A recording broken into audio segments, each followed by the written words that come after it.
Dit programma wordt mede mogelijk gemaakt door het International Film Festival Rotterdam.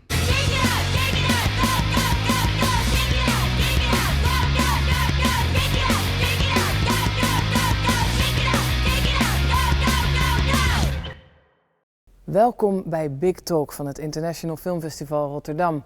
10 dagen lang is Rotterdam helemaal filmgek. En iedere avond vindt hier in het oude Luxor Big Talk plaats. Daarin zetten we een gerenommeerd interviewer tegenover een belangrijke gast van het festival. En vanavond interviewt presentatrice Annemiek Schrijver Philippe Falardeau over zijn film Monsieur Lazhar, genomineerd voor een Oscar. Ok, mais le remplaçant arrive quand? Je passe à travers mes listes. Il n'y a personne de disponible. Ou personne ne veut entrer ici après ce qui est arrivé. Là. Monsieur Lazhar, je viens pour le poste. C'est juste qu'il y a des procédures à suivre. J'ai enseigné pendant 19 ans dans une école primaire à Alger. Et moi, je suis disponible tout de suite. On va placer les pupitres en rangée bien droite.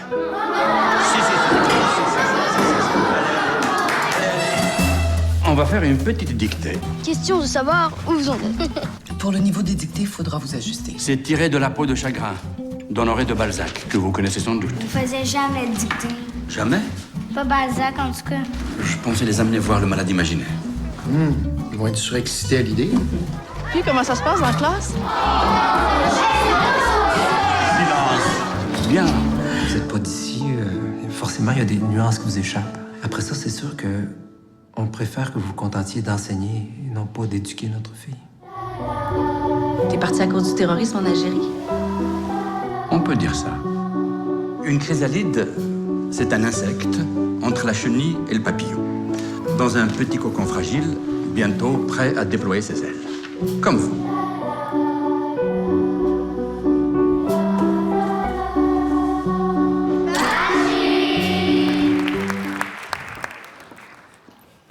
Yes, welcome, Philippe Falardeau. Do you like visible audience?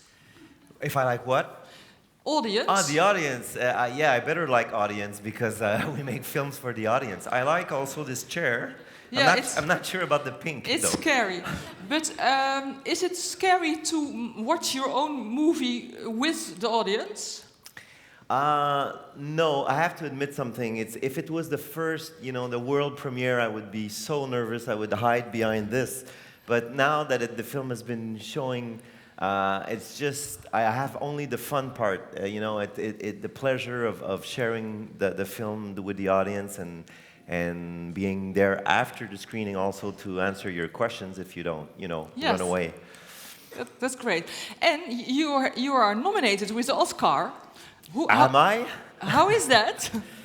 Well, that is surreal because when I did the film and I looked at it at the end, I was first of all quite tired and I thought it was an intimate film and that maybe would go in 2 or 3 cinemas in my own province.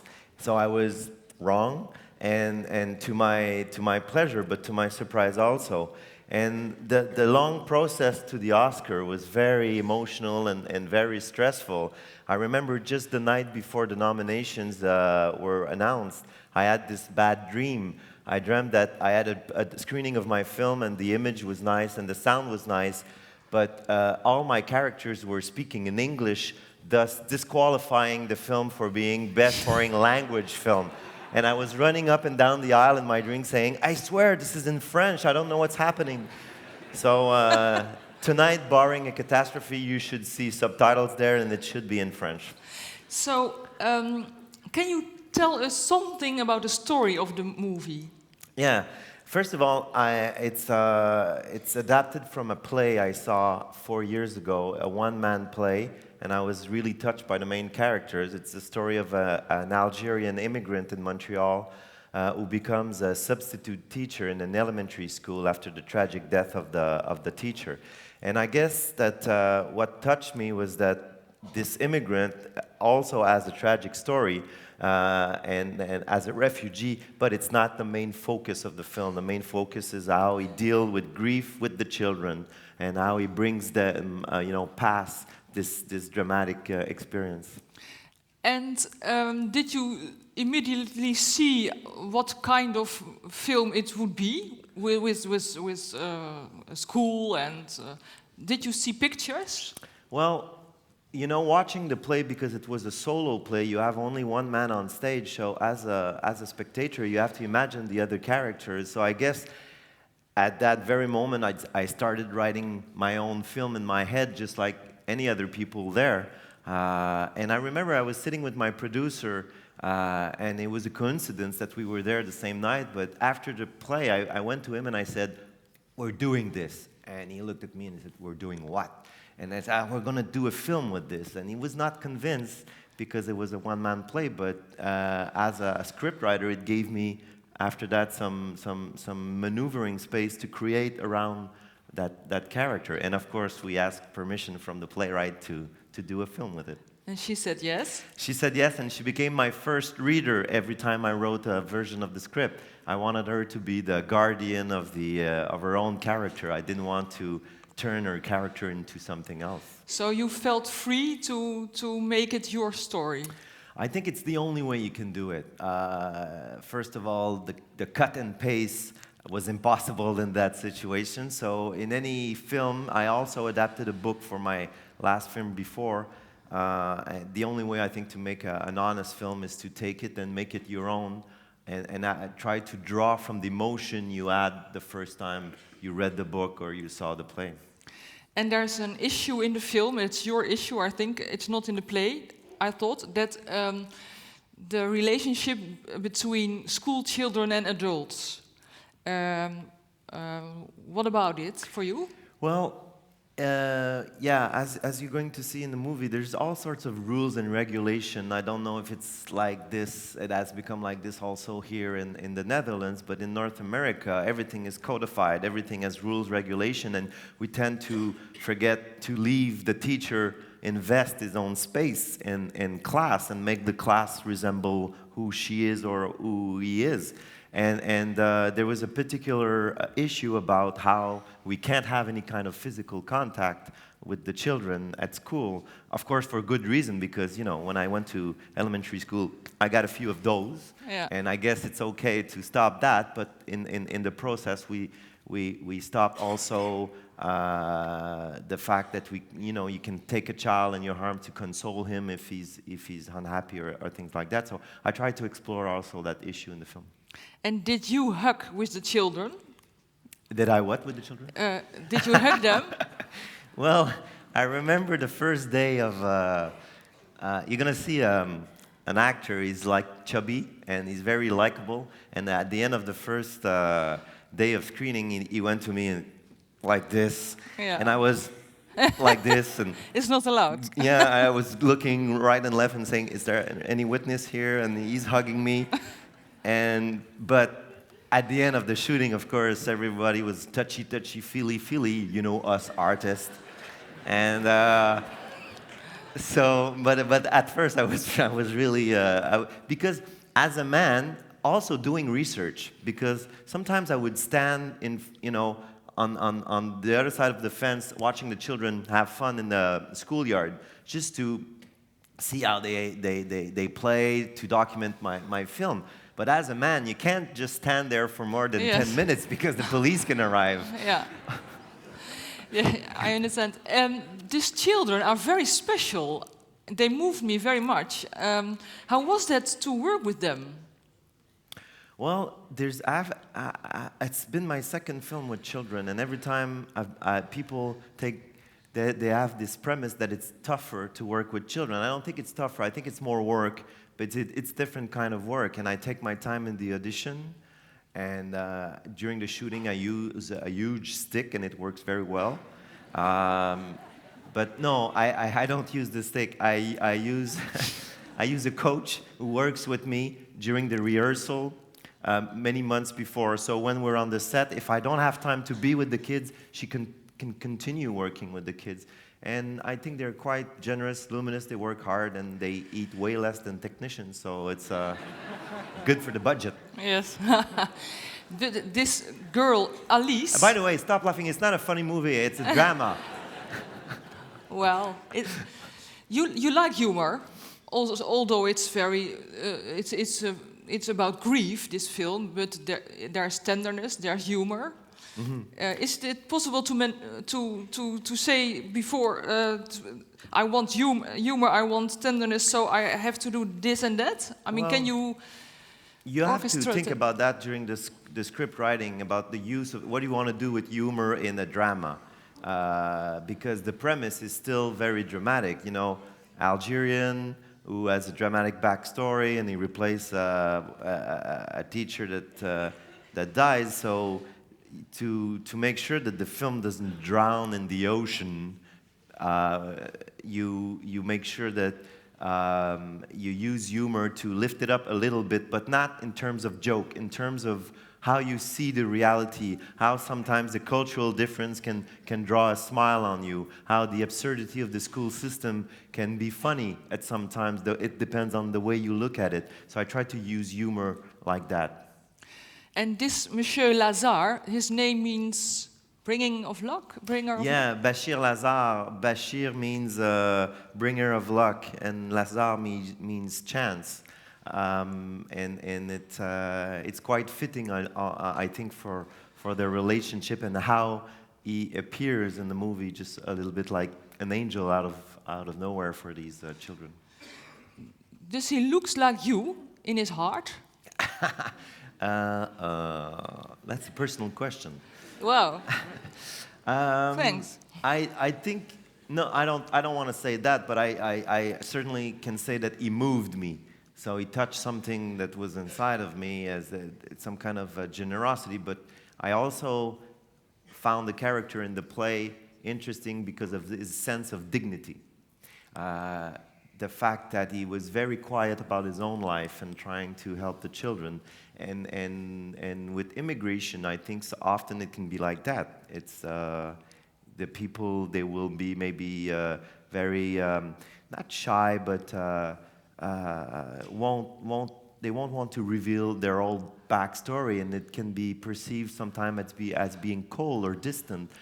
But at the same time, I think it has to do also with the fact that these people had a traumatic experience or difficult experience that they want to leave behind, and they don't want to bother the people around them with that. So I call that dignity in a way. And can you say that this Monsieur Lazhar has the same issues as the children?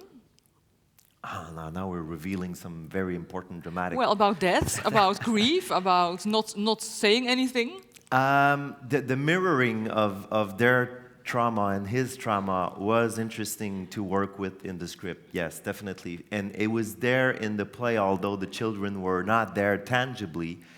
It was certainly there, and this is something I wanted to explore. But when I look at the film today, and especially with the audience, I think the issues in the film belongs to the audience. Someone can think it's about grieving. Other people can say it's about immigration. And to this day, I would say for me it's about the power of words and communication when drama strikes. The power of words. Power of words, yeah. The power of words. Yeah. I'm usually not like this. I'm usually very serious. I don't know what you guys do to me. You wanted to dance. Yes, we can dance. We're wireless. Not on this pink thing, though. Yeah. The power of words. This is being recorded. But still, this man isn't talking. I mean, not about himself. So what's his power of words?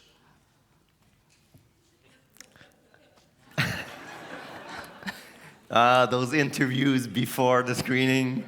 Well, no, I think he has an intuition about how the words can be healing.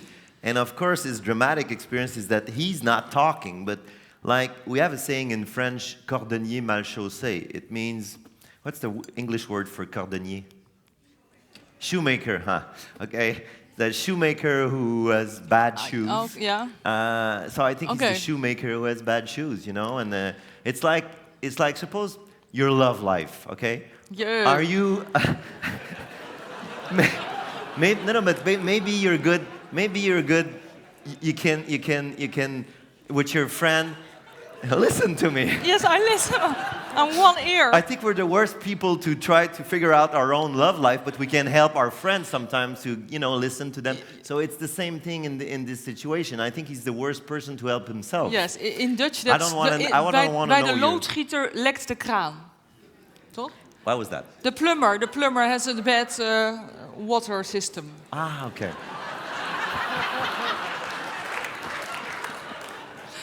Whatever. So, going back to your love life. Yeah. Yeah. I read in a magazine that when is this over? I was told 20 minutes. So, but do you recognize this thing? I mean,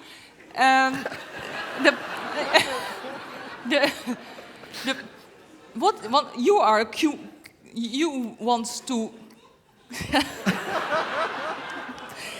no. Do you have a mission? I mean, is now how's your love life?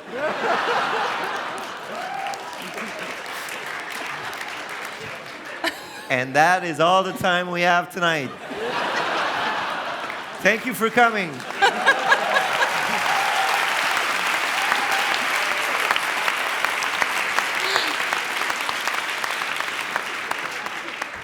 No, serious. Okay. Do you have a main theme? A main theme? Yeah, is there one issue? What's your passion? What you want to communicate? Except his love life. I don't know. After tonight, I might try to do a comedy for sure, but I think in all of my films, I've been obsessed with the theme of identity. In the first film, and suddenly the discussion becomes boring. Identity with work in my first film, the person who loses his work. In the second film, it was the story of a Belgian engineer who finds out that he was born in Quebec and adopted in Belgium, and so he goes to Quebec to find his parents. In the third film, it's a small boy who has identity, a metaphysical crisis in his life, and this is, of course, with the immigration and the part of him that he has to leave behind, and the part of him that reveals itself in the classroom also has to do with identity. So I think in all of my work, in all of my life, I've been obsessed with that. If I had to choose another field of work, it would be archaeologist. I have a passion for archaeology, which has to do with... Oh, we have some archaeologists there. Wow. Yeah, so, but it's not always the same subject. No. In fact. Well, I don't think I'll be making 45 films like Woody Allen. So I want to make different films. I don't want to talk about the same subject every time, and I don't want to make the form of the film also is different every time. My first film was a mockumentary. The second film was very much constructed like a puzzle. This one is more classical because with the subject, I think it had to be more sober, more down to earth. And it's a big question, but this is a big talk. What is your view about humankind? Who are we? What are we capable of? I mean, is it this movie? I saw a lot of strength and a lot of love and tenderness. I mean, what's your vision about us, human beings? Well, we're pretty fucked up. Yeah. And it makes for interesting films, but it makes for a difficult life. And when you see a film or when you make a film, you have to produce drama. So you have to look on the dark side of things often to make the film interesting. In life, I think we're just trying to struggle with who we are and who the other people are. And I have this I think this quote from Einstein saying, I think there are two things that are infinite, the universe and man's stupidity, and I'm not sure about the universe. And I often feel like that. So it makes good material for film, but in life it makes life sometimes difficult. And now in 2012, will we get worse or will we get better in that way? You mean? It's funny because I'm an optimist in my film and I'm a pessimist in life. And that's why I think I prefer films, just like François Truffaut said of his own movie. And in one of his movies, Day for Night, at one point, his character, played by him, says to Jean-Pierre Léaud, films are like trains. They move, smoothly into the night. And much more than in real life. So I think movies are in a way more perfect than life. And does that mean that you are, as an artist, do you have a holy mission? No, definitely not. And one thing I try to do in my film is not to give lessons. I hate that when as an audience, I feel that the director is trying to push a message across or to push a morale. So no, absolutely not. I think maybe if I'm lucky, my film will become part of a big puzzle of many films, books, songs, poems, sculptures that can enlighten us all. But no. So it's not a lesson. So what is it indeed? What is it then? Jesus Christ. Yeah, that was the last question. So. I'm not sure I have a choice in what I do. It's kind of cliche to say, but I became a filmmaker by accident. I studied political science and international relation, and I won't get into how I got into filmmaking, but it was a series of accidents. And when I look at it now, I say maybe it was not an accident. Maybe it was, the place I needed to be. And I was also very frustrated when I was young, not be able to sing or make, drawings. I could not draw, I could not sing, I could not dance. So I found something to make myself, slightly useful. Thank you very much, Philippe. Thank you.